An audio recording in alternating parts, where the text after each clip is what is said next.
성일주 앞에 예배하고 말씀을 통해 하나님의 음성을 듣기 위해서 이 자리에 모인 여러분 모두가 제 성령의 손에 붙잡혀서 예배가 끝나기까지 주님과 교통하고 하나님의 음성을 들으며 기뻐하는 그런 산 제사, 산 예배가 되기를 주님의 이름으로 축원을 드립니다.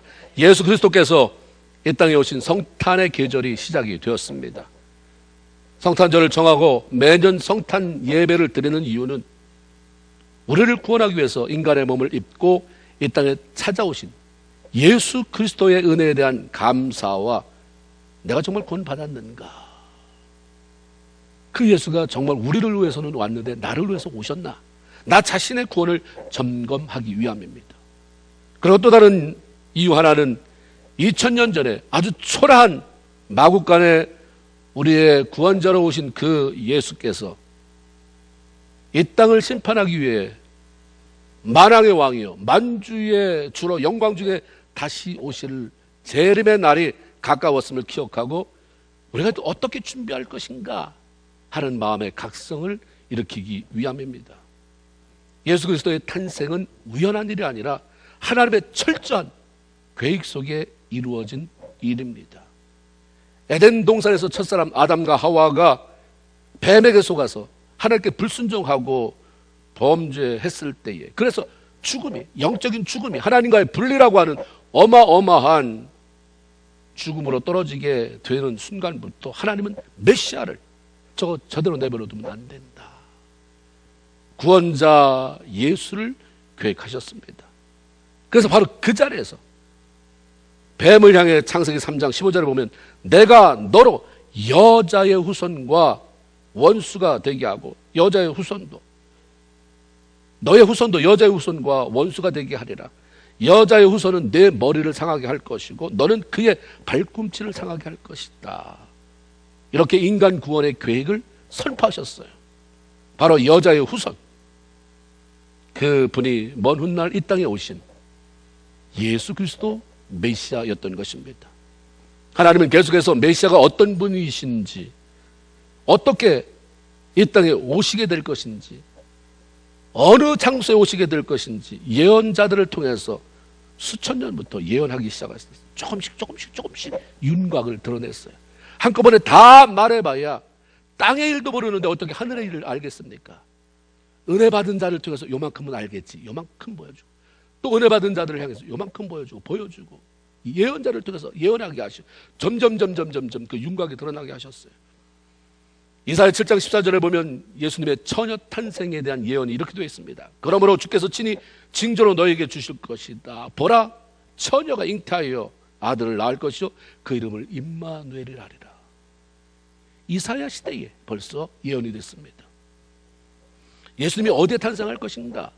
미가서 5장 2절에 보면 베들레헴 에브라다야, 너는 유다 족속 속에 가장 작을지라도 이스라엘을 다스릴 자가 내게로 나올 것이다. 바로 그 땅에서 메시아가 온다 말씀해 주셨어요.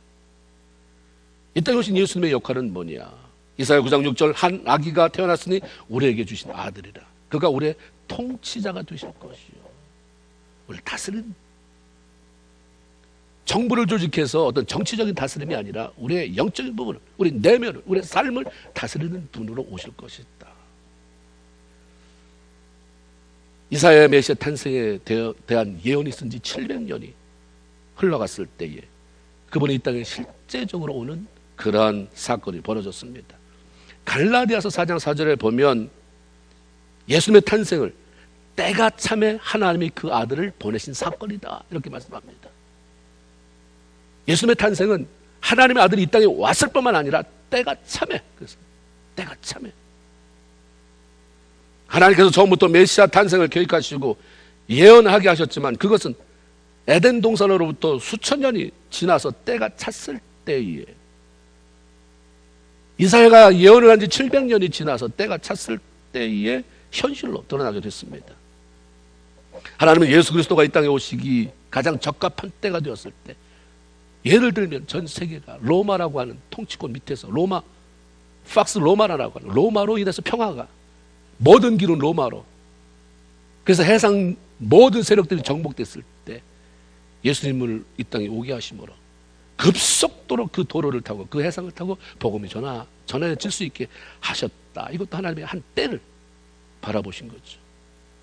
예수의 탄생은 우연한 것이 아니라 범죄한 모든 사람들을 위해 하나님께서 오래전부터 계획하신 하나님의 선물이에요. 하나님의 놀라운 작품인 것입니다.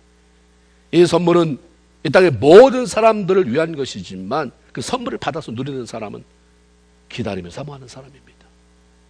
누가복음 2장에 보면 평생 메시아의 탄생을 기다려온 두 사람이 나옵니다. 그 한 사람은 시몬이라고 하는 분이에요. 평생, 얼마 동안 아니라 평생 경건하고 의롭게 살면서 메시아를 기다려왔습니다. 그렇게 기다리는 그에게 성령이 말씀하시기를 네가 메시아 탄생을 보고야 죽게 된다. 꼭 보게 된다. 이런 위로의 말씀 들려주셨습니다. 그러다가 그가 마침 아기 예수를 만났을 때 너무너무 감격스러운 거예요. 그래서 안고 찬양을 부릅니다. 그 찬양이 어떻게 시작되냐면 하나님, 내가 이제 평안에 죽을 수 있게 되었습니다.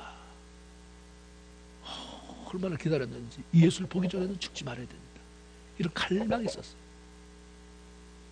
우리가 이 땅에 사는 동안 그냥 때가 되면 죽지 뭐, 이제 내가 나이가 이렇게 됐으면 죽지가 아니라 하나님, 내가 사는 동안 하나님이 일하시는, 하나님이 살아계시다는데 다른 사람을 통해서는 간증이 이렇게 쏟아져 나오는데 나를 통해서도 간증이 살아계신 하나님을 내가 경험하고 나 그렇게 죽고 싶습니다.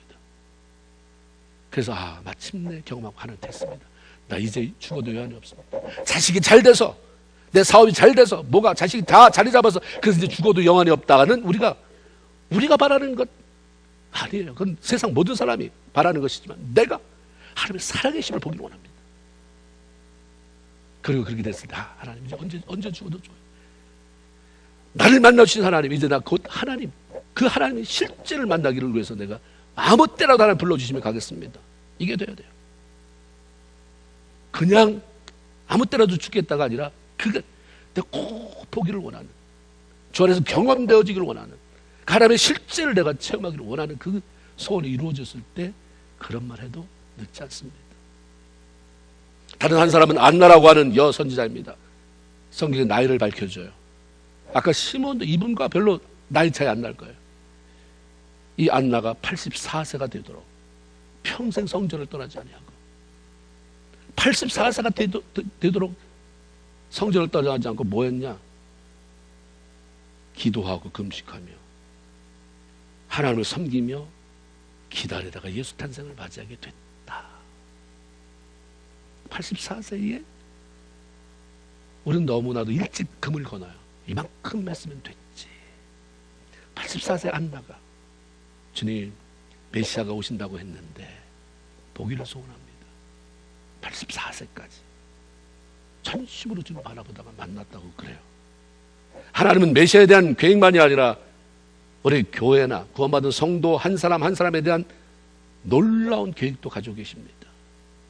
그것이 우리 삶에 이루어질 때 그때가 되기까지 하나님은 일을 하시는데 무슨 일을 하시냐면 나를 준비시키는 일을 하세요. 그 성경이 말해요. 네가 힘쓴다고 되는 게 아니라, 네가 능력 있다고 되는 게 아니다. 힘으로 되지 않고 능으로 되지 않고. 근데 우리는 하나님을 너무 모르고 하나님을 너무 무시하고 내가 너무 급해요. 내가 성취하고 싶은 게 너무 급하니까 그 때를 못 기다려요. 그러니까 자꾸 늘어나요. 뭐가 되는 것 같아도 만족이 없는 거예요.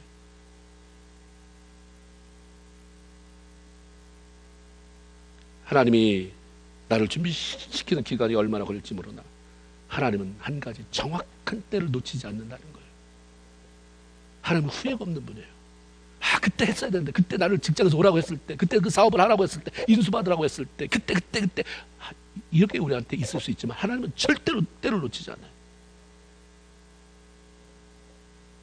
그러므로 조급하게 생각하거나 염려하고 낙심하지 말고 잠잠히 때를 기다리며 자신을 준비시키시는 것이고, 하나님이 말씀하실 때 나를 준비시키기 위해서 이렇게 환경으로 사람을 통해서 하실 때 협조해 드리는 거죠. 알았습니다, 하나님. 사람에게 반응하지 않고 사람을 통해서, 환경을 통해서 나에게 그렇게 오지만 나를 준비시키는 분은 하나님이시니 하나님 바라보겠습니다. 그리고 준비되어져 나가는 거예요. 오늘 보면은 예수님께서 이 땅에 오신 이유가 무엇인지에 대해서 아주 구체적으로 메시지를 들려주고 있습니다. 예수께서 이 땅에 오신 이유가 뭐냐? 첫째는 우리를 죄에서 구원하시기 위함이다라고 말씀합니다. 21절에 아들을 낳으려는 이름을 예수라 하라. 이는 그가 자기 백성을 그들의 죄 가운데서 구원할 자이십니다. 예수께서 이 땅에 오신 가장 중요한 이유가 바로 모든 인간들을 죄로부터 구원하시기 위함이라 말씀합니다. 죄로 인해 깨어져 버린 하나님과의 관계 회복시키고 모든 사람으로 하여금 하나님 앞으로 나아갈 수 있는 길을, 다리를 놓아주시기 위해서 오셨다라고 말씀합니다.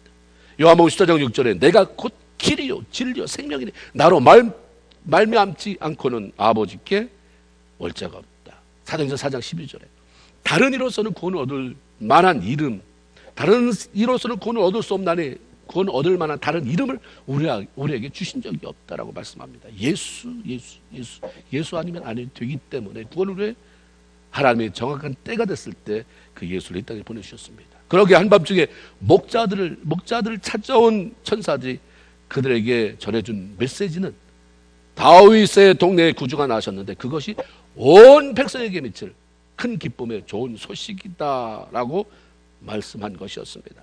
큰 기쁨의 좋은 소식, 그걸 우리는 굿뉴스다, 복음이다 이렇게 말을 합니다. 죄로 인해서 영원히 형벌 속에, 지옥 형벌 속에 떨어질 수밖에 없는 사람들이 구원받아서 천국을 소망하며 살 수 있는 길이 열렸다고 하는 것은 엄청난 기쁨의 소식이고 이것보다 더한 것은 없는 거죠. 우리의 삶이 여기서부터 시작되는 거예요. 그런데 예수 그리스도 탄생에 모든 사람들에게 주어진 좋은 소식이지만 그것이 나에게 좋은 소식, 복음이 되게 하기 위해서는 가장 기본적인 게 그리스도를 모셔드리는 거죠. 내 삶의 주인으로 인정하며 살아가는 것이죠. 요한복음 1장 12절에 영접하는 자, 모셔드리는 자. 우리는 미신을 섬기는 자, 그렇죠? 이런 분을 보면 내가 어떤 신을 모신다 이렇게 말을 해요. 모신다라고 하는 말 이면에는 내 정성스럽게 섬겨야 된다. 어쩌면 예수 믿는 사람보다 정성은 못 따라갈 거예요. 그 사람들은 정성이 정한수 떠놓고 그 추운데도 목욕제기하고 비는 보름달이 환하게 떠오르면 자손들을 위해서 건강을 위해서 사업을 해서 그냥 그렇게 정한수 떠놓고 비는 이런 정성 어떻게 다 따라가겠습니까? 그런데 우리가 예수를 영접했을 때, 모셔들었을 때 나는 그 모셔들은 예수를 어떻게 섬기며 살아가는가? 모셔드리면 그 이름을 믿으면 하나님의 자녀가 되는 권세를 주신다. 그래서 파워가 생겨요. 권위가 생겨요. 어서리티가 생깁니다. 예수께서 우리의 죄를 위해 이 땅에 오셨다는 것은 지식적으로 알고 그 말을 수없이 외친다고 해도 의미 없는 것입니다. 우리의 운명이 바뀌지 않아요. 삶이 바뀌지 않아요. 그래서 정말 그 예수가 나의 죄를 위해서 이 땅에 오셨고 나를 위해 십자가를 지고 돌아가신 분이라는 것을 인정하고 구원자로 삶의 주인으로 모시고 그 복음 앞에 나를 굴복시키고 살아갈 때 내 삶의 주인은 주님이십니다. 주님이 명령하지 않으면 내가 뭔 일 안 하겠습니다. 뭔 짓 안 하겠습니다. 뭔 말 안 하겠습니다. 주님이 말하라고 내 입에 두시면 그 말 하겠습니다. 주님이 가라고 손가락을 가리키면 그 길을 가겠습니다. 그렇게 해보기 시작하면 안 될 것 같은데 돼요. 그렇게 하도록 성령이 도우시니까. 안 되는데도 불구하고 그런 갈망이 자꾸 생겨요. 이렇게 하면 안 되는데. 발전이 있는 사람은 안 되는 데를 알아야지 발전이 있잖아요. 아, 내가 잘 못하는구나.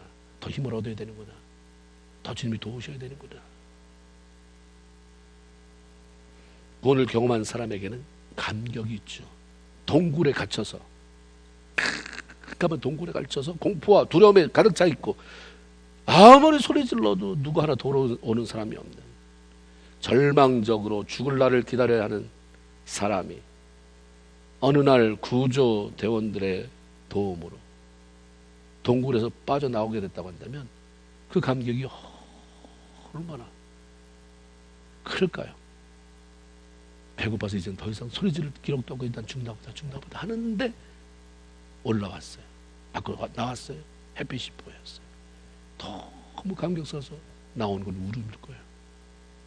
펑펑 울어댈 거예요. 슬퍼서가 아니라 안도의 기쁨의 통곡이겠죠. 나 자신이 영원한 죽음을 피할 수 없는 절망적인 죄인임을 깨달은 사람이 예수 그리스도의 복음을 만나게 돼서 생명의 자리로 들어가게 됐다고 한다면 그 감격이 있죠. 한국교회를 지금까지 세워왔던 사람들, 많은 교회를 세웠던 사람들, 미국도 마찬가지고 그 사람들의 공통점은 구원의 감격이 있는 거예요. 정말 내가 이 땅에 육신으로 살라는 얼마 되지 않고 영원토록 천국에 가서 살 건데 그 길을 열어주신 주님 앞에 내가 뭘 못하겠는가. 주님 말씀하옵소서 내가 듣겠습니다라는 자세로 자기 삶 다 내놓고 사니까 죽음까지도 불사해서 그 순교자의 피 위에 그런 헌신된 사람들의 그 땀과 눈물 속에 교회가 세워지고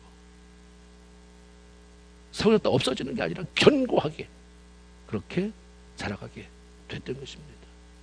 이 세상에서 가장 큰 감격은 나 같은 죄인이 구원받아서 하나님의 자녀가 되어 천국을 소망하며 살게 되었다는 구원의 감격입니다. 성도들이 이 구원의 감격, 나 예수 믿어 교회 가 아니라 내가 절망적인 죄 가운데서 영원히 꺼지지 않는 불 속에 떨어질 운명에서 그 화려하고 놀라운 천국의 소망을 갖고 살아가게 됐다. 이런 사람이라고 한다면 시시하게 신앙생활을 안 하겠죠. 이 땅이 다가 아닌데. 구원받았다고 하는 것은 이미 이 땅이 다가 아니라는 것을 알게 되는 거죠. 영원한 세계가 있으니까 구원의 감격이 있는 거잖아요. 영원한 세계로 가게 됐다. 그러니까 시시하게 안 살아요. 사람 때문에, 무슨 환경 때문에, 돈 때문이 아니라 그 주님. 내 안에 다른 것은 자체 회복이 돼도 괜찮지만 이 감격을 잃어버리지 않게 하시고 평생 그 주님 안에 안겨서 그 주님 손잡고 주님이 원하시는 것이 내 눈으로, 내 손으로, 내 발로 그렇게 이렇게 이루어 드릴 수 있는 삶 살기가 없어서 그걸 고백이 나오게 되는 거죠. 여러분에게는 구원의 감격이 있습니까? 속옷을 입어야 겉옷을 입고 거기에 외투를 거치잖아요. 기본이 돼야 돼요. 구원의 감격이 있는가? 그래서 그 다음 구원의 감격이 아무것도 없는데 신앙의 경륜이 차서 내가 일해야 될 텐데 봉사해야 될 텐데 얼마나 힘들고 지겹겠어요. 감격도 없는데 다시는 하나 봐라. 다시는 이 교회 다니나 봐라.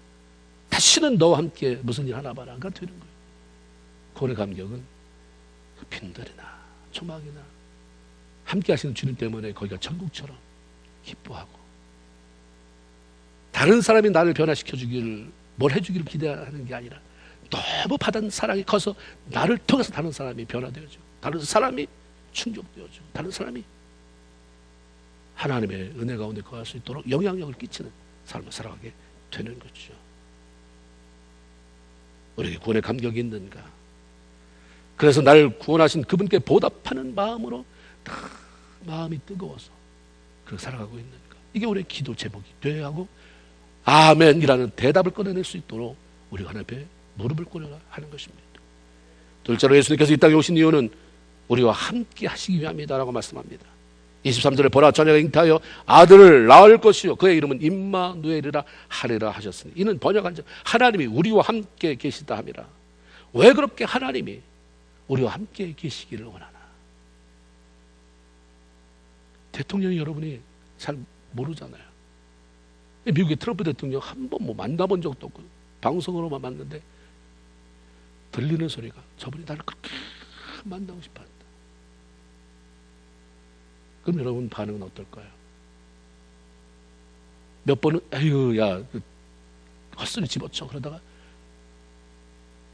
점점 신분이 높은 사람이 뭐 캔사스 시장이 왔대. 그 계획이 전해주러 주지사가 왔대. 당신을 트럼프 대통령이 그렇게 보고 싶어 한다는데 날짜 정하세요.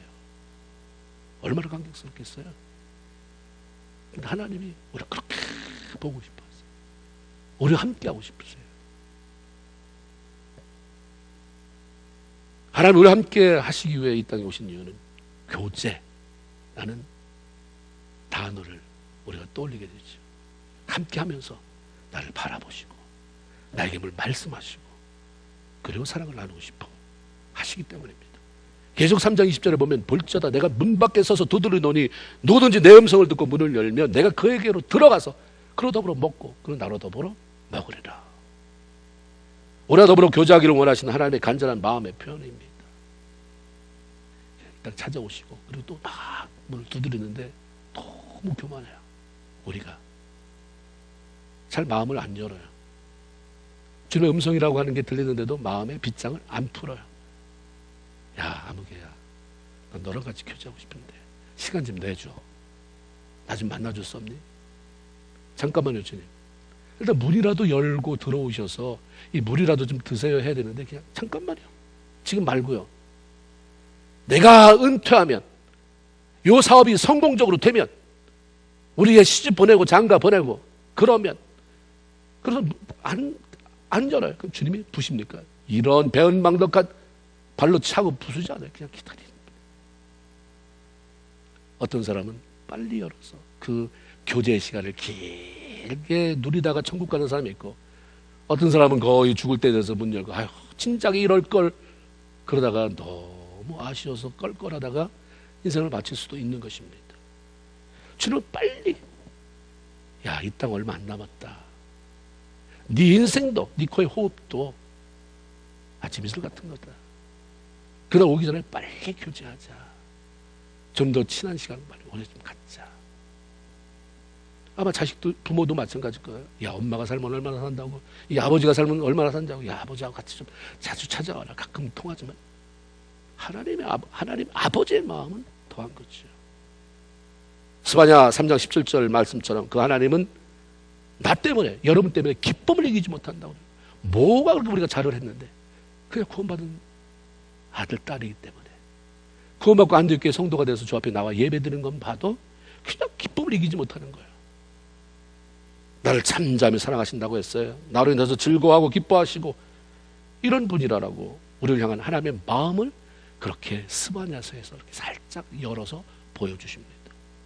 그러므로 우리가 구원받은 성도라면 하나님과의 친밀한 교제를 통해서 하나님이 나와 함께 하시는 것을 경험하며 살아가야 합니다. 주님 그것 때문에 오셨다니까. 예수님 오셨다니까. 예수님 만났다면 내가 구원받았어야 되고 나 만났다면 구원받았다면 주님과 친밀한 교제를 누리고 있어야 되는 거죠. 그런데 왜 구원받았는데도 하나님과의 친밀한 교제를 맛보지 못하고 그분께서 나와 함께 하는 것을 경험하지 못하며 나 혼자 괴로워하며 살아가는가. 나 혼자 세상의 짐을 다 진 것처럼 왜 이렇게 기쁨을 누리지 못하고 살아가는 것인가. 예수 믿으면서 구원받았는데. 그것은 우리가 구원을 받았어도 빛 가운데 살지 못하기 때문에 여전히 어둠 가운데 살기 때문이다라고 말씀합니다. 요한일서 1장 5절에 하나님 우리에게 이렇게 말씀합니다. 하나님은 빛이다. 그에게는 어둠이 조금도 없다라고 말씀합니다. 그리고 요한일서 1장 7절에 하나님이 빛 가운데 계신 것 같이 우리도 빛 가운데 행하면 우리가 서로 사귐이 있다. 하나님이 빛이에요. 구원 받았습니다. 근데 여전히 우리는 어둠이에요. 자식이 말썽을 부려도 내가 낳은 자식은 평생 자식이에요. 구원 받았으면 평생 하나님의 자녀이지만 어둠 가운데 있으면 교제는 안 돼. 그냥 교회를 다니는데 나 하나님의 자녀예요. 구원 받았어. 근데 친밀한 교제는 안 돼요. 왜? 어둠 속에 살아가고 있기 때문입니다. 어둠 속에 살면 하나님께서 함께 하시는 것을 느끼지 못하고 그걸 경험하지 못해요. 빛 가운데 살아간다는 것은 주님이 그렇게 말씀하셨어요. 사랑하며 살아가는 것이다. 네 안에서 미움 빼내라. 내가 기뻐하는 일을 선택하며 살아라. 이게 빛 가운데예요. 그 요한복음 8장 29절에 보면 예수님이 이렇게 말씀하셨어요. 나를 보내신 그 하나님이 나와 함께 하시도다. 내가 항상 우리 아버지가 하나님이 기뻐하시는 일을 행함으로 나를 혼자 두지 아니하신다. 이 땅에 오신 예수님은 자신이 항상 하나님이 기뻐하는 삶을 살아갔더니 아버지께서 자기를 혼자 두지 아니하시고 늘 함께 주셨다라고 아주 당당하게 말씀하시는 거예요. 그로 인해서 그분은 악한 사단이 공격해 와도, 무슨 일이 벌어져도, 어떤 사람이 비난을 해도, 자기를 흔들어도 요동하지 아니하고 능력 가운데 하나님께만 영광 돌리는 삶을 살았어요. 성경 보세요. 이사야서에 예수님은 이 땅에 오셔서 하나님을 기쁘시게 하는 데만 초점이 있었지 다투거나, 이사야서 말씀에 둘레지 막 큰 소리를 떠들거나 이러지 않았어요. 얼마나 떠들고 치고받고 해도 시원찮을 일들이 많았습니까? 하시는 일이 가서 병 고쳐준 거예요. 눈먼 자 떠주게 하고, 저는 자 이렇게 세워주고, 수도 없이 욕해요. 근데 혜택을 받는 사람이 아니라 혜택을 옆에서 본 사람들, 종교 지도자들이라는 사람들, 근데 그냥 하나님의 기뻐를 끊어놨어요. 그러니까 하나님이 능력을 부어주신 거예요. 그리고 하나님께만 영광 드리는 삶을 살 수가 있었던 것입니다. 일상 하나님 아버지와의 친밀한 교제를 누리니까 후원이 막 쏟아져요. 자원이 쏟아집니다. 그것을 공급받는 능력 있는 삶을 살아내셨던 것입니다. 하나님과의 친밀감, 그 너무 친한 교제의 비결이 예수님께는 내가 아버지를 기쁘시게 하는 삶을 살았다. 나를 믿는 자는 나를 따라와라 그러잖아요. 나를 사랑하는 자는 내가 말하는 거 지켜라 그러잖아요. 나 하나님 앞에 기쁘게 살았다. 하나님을 기쁘시게 하려고 나는 내 인생을 다 보냈다. 너 나 따라온다며, 나 예수 믿고 구원받았다며. 너의 초점은 어디에 있느냐? 교회 와서 할 일은 그거예요. 어떻게 기쁘게 할까? 집에 있으면 별로 하나님을 기쁘게 할 일이 덜 하잖아요. 와서 어떻게 사람을 섬기면서 어떻게 저 사람을 세워서 하나님이 기쁘시게 하는 걸 볼까? 교회에 나만 다니지 않는 걸 감사해야 돼요. 나 같은 사람이 아니라 다양한 사람이 있어서 나를 자꾸 저걸 보면서 배우고, 저렇게 하면 안 된다는 걸 배우고, 힘들어도 참고 섬길 수 있는 기회를 주신 것은 하나님을 기뻐하는 삶을 살아갈 수 있는 기회를 주신 거죠. 어떻게 반응할 것인가는 저와 여러분의 몫인데, 하나님을 기쁘게, 하나님을 기쁘시게 하는 일에 반응해라. 그러면 나와 함께 하셨던 그 아버지가 너와도 함께 하시는 도다. 우리가 이거 사모하는 거 아니에요? 아니, 세상에 하는 짓 그대로 여기서 하려면 뭐하러 와요? 밖에서 다 하면 되는데.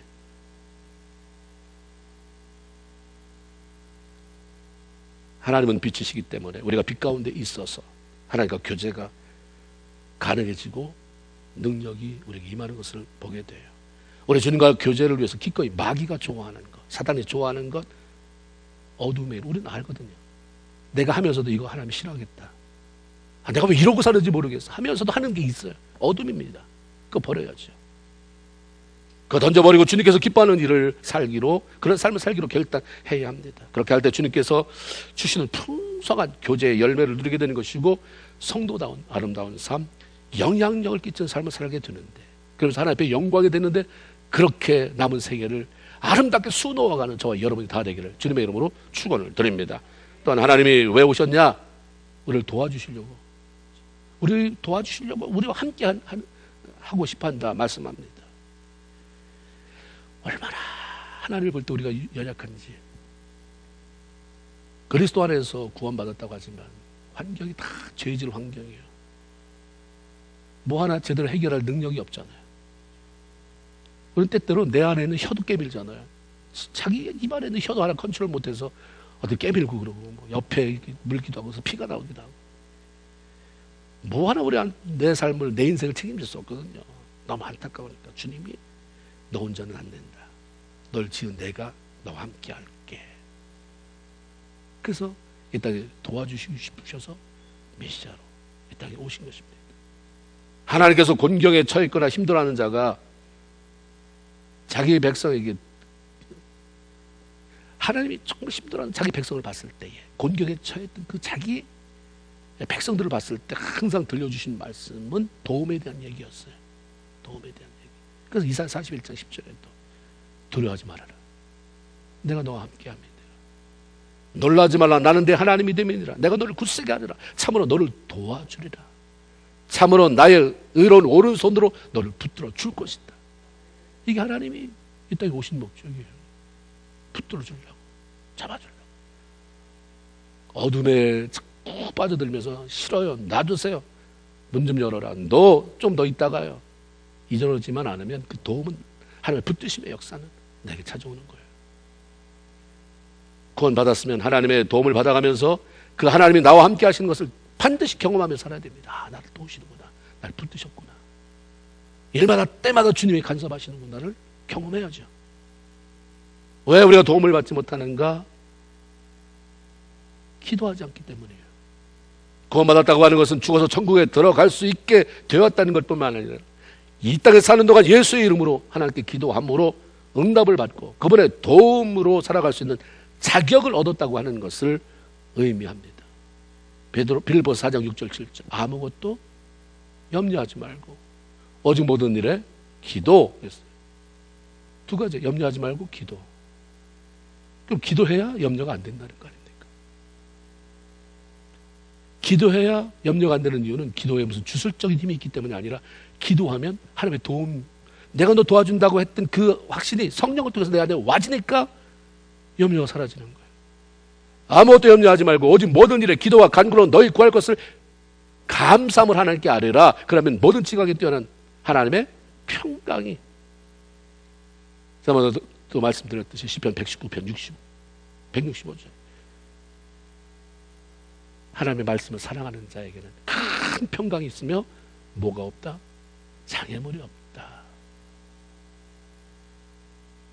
기도할 때, 하나님을 사랑하면서 기도할 때 하나님 우리에게 절대로 염려하지 말라고 말씀합니다. 하나님 우리에게 내 삶에 찾아오는 모든 일에 기도하라고 하십니다. 어느 순간 이게 저한테 다시 찾아왔어요. 아, 그래, 기도인데 모든 일에다, 모든 일에 시시컬렁한 정말 우스운 일에도 다 기도. 아이고, 하나님. 안희숙 여사가 오래된 스카프 잊어버렸는데도 하나님, 나 그 비싸서는 아니고 내가 오랫동안 사용해서 너무 정드는 건데 다 스카프 잊어버렸어요. 찾게 해주세요. 자기 책에 썼잖아요. 하나님 찾게 해준 얘기. 뭐 그딴 게 다 했어. 이렇게 생각할 게 아니다 이 말이에요. 모든 일에 어린아이같이 순수한 마음 아니에요? 하나님의 모든 일에 기도하라 했으니까 하나님, 나 스카프 잃어버린 것도 모든 일입니다. 우린 큰 일만 기도하려고 그래. 무슨 큰 일 만나면, 큰 사건이 일어나면 하나님 찬절, 하나님 나 요즘 이렇게 왜 자꾸 피곤해지죠? 자주 나도 피곤해요. 하나님, 아, 요즘 이렇게 일이, 내 삶이 따분해지죠? 하나님 왜 요즘 그냥 감동이 없이 그냥 내가 이렇게 아무것도 보이지 않는, 아무것도 생각이 들지 않게 백지짝 같은 그런 상태가, 진공 상태가 되죠. 하나님, 왜 자꾸 화가 나는지 모르겠어요. 하나님, 모든 일에 하나님, 내 이렇게 사업을 하는데 하나님 왜 이렇게 재정적인 수입이 줄어들죠? 하나님 왜 이렇죠? 왜 나 자꾸 내 마음이 좁아지죠? 하나님, 모든 일에 그것 때문에 염려하지 말고 모든 일에 기도해라. 사람들은 다 그렇게 말해요. 나 기도하는데요. 예수 믿기 기도하는 사람이 어디 있어요? 하다못해 밥 끊었고 주님 감사합니다. 아멘. 하루에 세 끼 밥 먹으면 다 밥 먹을 때, 뭐 먹을 때 웬만하면 기도하고 먹어요. 그것도 안 하는 사람도 있겠지만 밥 앞에서 기도하거든요. 그런데 문제? 더 기도하죠. 우리가 왜 안 하겠어요? 기도하죠. 그런데 뭐가 문제일까요? 모든 일에 하나님의 도움이 임하고 문제가 해결해 나갈 때까지 충분히 기도하는 사람은 많지 않다는 거예요.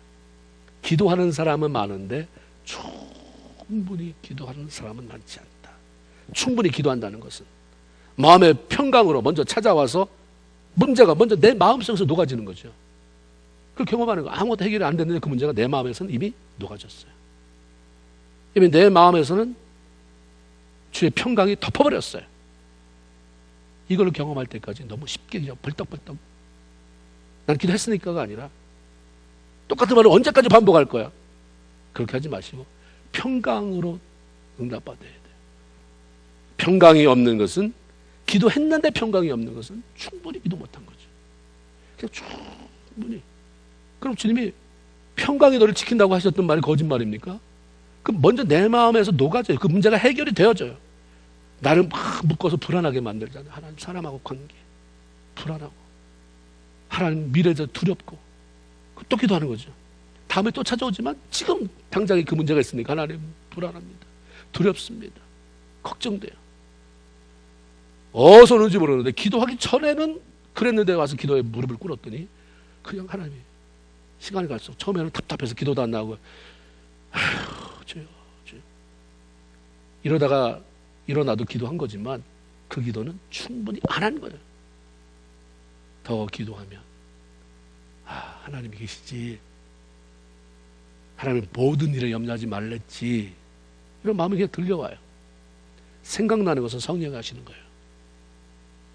성령이 오신다 그러면 생각나게 한다. 성령의 역사는 우리가 뭐 막 무슨 대단한, 근데 내가 내 안에 하나님의 생각나게 하는 것을 들어야 된단 말이에요. 그것도 하나님의 음성이니까.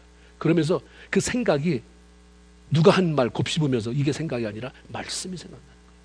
내가 가면 성령이 오신다. 성령이 내가 한 말을 생각나게 한다. 몇 장 몇 절인지는 모르지만 그런 말씀이 있었지. 그때 나 설교에 들었어. 그때 내가 성경 읽을 때 들었어. 큐티할 때 들었어. 그래 맞습니다. 하나님 그 말이 맞아요. 죄송합니다. 나 믿음 없으면 용서해 주세요. 어서 미풍이 불어오잖아요. 평강이 채워져요. 좋다. 그러면 내 은혜가 내게 족하다는 하나님의 말씀과 더불어 우리 안에 감동이 생겨나는 거예요. 이런 감격 없으면 무슨 재미로 예수 믿겠어요?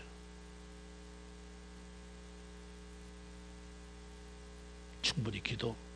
그래서 하나님의 도움받고 나니까 감사합니다. 내 잔이 넘치나이다는 고백. 이런 고백이 내 삶을 이끄는 고리가 되어서 돌아보니까 일생 동안 힘든 일 많았지만 하나님 앞에 기도하고 응답받고 도움받고 이게 내 체인이 돼서 내 인생을 여기까지 이끌어왔구나. 할렐루야.